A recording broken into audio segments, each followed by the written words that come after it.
रस्सी का जादू, हरियाणा की लोक कथा। एक बूढ़ा आदमी अपने परिवार के साथ शहर की ओर जा रहा था। अपने सफर के दूसरे दिन दोपहर के समय वे एक बड़े से बरगद पेड़ के पास पहुंचे और थोड़ी देर के लिए वहां आराम करने का निर्णय लिया। वह आदमी बेकार नहीं बैठना चाहता था, तो उसने रस्सी बनाने की सोची। उसने अपने बड़े बेटे को पास ही के एक नगर में जूट खरीदने के लिए भेजा। उसने अपने दूसरे बेटे को सब्जियां खरीदने के लिए और तीसरे को खाने का सामान खरीदने के लिए भेजा। उसने अपनी बहुओं को भी काम सौंपा। एक को उसने पानी भरने के लिए भेजा और दूसरी को लकड़ियां बटोर कर लाने भेजा। तीसरी वाली से उसने आटा गूंथने को कहा। जब उसे अपनी जरूरत का सारा सामान मिल गया, तब वह आदमी पेड़ के नीचे रस्सी बनाने के लिए बैठ गया। उस पेड़ में एक दानव रहता था। जब से उस आदमी और उसके परिवार ने उस पेड़ के नीचे डेरा डाला था, तब से वह दानव उन पर नजर रख रहा था। आश्चर्य की बात है, ये आदमी रस्सी क्यों बना रहा है? मुझे बहुत उत्सुकता हो रही है। मैं स्वयं ही उस आदमी से पता लगाता हूँ।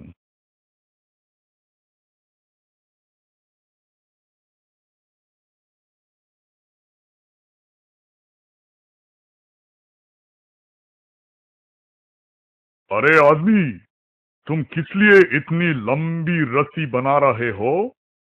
उस आदमी ने अपने डर को छिपाए रखा और अपना काम करता रहा। उसने बिना किसी डर के दानव की ओर देखा और कहा, मैं तुम्हें बांधने के लिए रस्सी बना रहा हूँ। दानव घबरा गया। भले ही वह शरीर से बड़ा था, लेकिन अंदर ही अंदर वह बहुत डरपोक था। वह उस आदमी के चरणों पर गिरकर दया की भीख मांगने लगा। हे भले आदमी, मुझ पर दया करो। तुम्हें जो भी चाहिए, मैं वो सब करूंगा। ठीक है, मैं तुम्हें छोड़ दूंगा, अगर तुम मुझे सोने से भरे संदूक का खजाना दोगे। दानव ने आदमी के आदेश का पालन किया। वह बूढ़ा आदमी खुशी से फूला नहीं समाया। अपने सफर से वह एक अमीर आदमी बनकर अपने गांव लौटा। जब उसके पड़ोसी ने सुना कि उसे इतना सारा धन कैसे मिला, तब उसने अपने परिवार वालों को इकट्ठा किया और दानव के निवास स्थान की ओर निकल पड़ा। वहां वो अपने बेटों और बहुओं को आदेश देने लगा, लेकिन उसके बेटों ने पेड़ की छांव छोड़कर यहाँ वहां जाने से इनकार कर दिया और उसकी बहुओं ने उस पर ध्यान ही नहीं दिया। उसे सब कुछ अपने आप ही करना पड़ा। आखिरकार उसने अपनी जरूरत का सारा सामान इकट्ठा किया और रस्सी बनाने के लिए पेड़ के नीचे बैठ गया।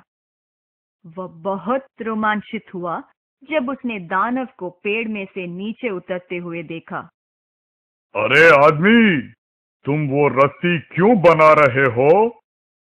आहा, मेरी योजना कामयाब हुई। दानव आ गया। तुम्हें बांधने के लिए, और किस लिए? दानव हंसने लगा। तो तुम डर गए हो। अच्छा होगा अगर तुम मुझे खजाना दे दो, नहीं तो मैं तुम्हें नहीं छोड़ूंगा। अभागे आदमी, तुम्हारा अपना परिवार तुमसे नहीं डरता।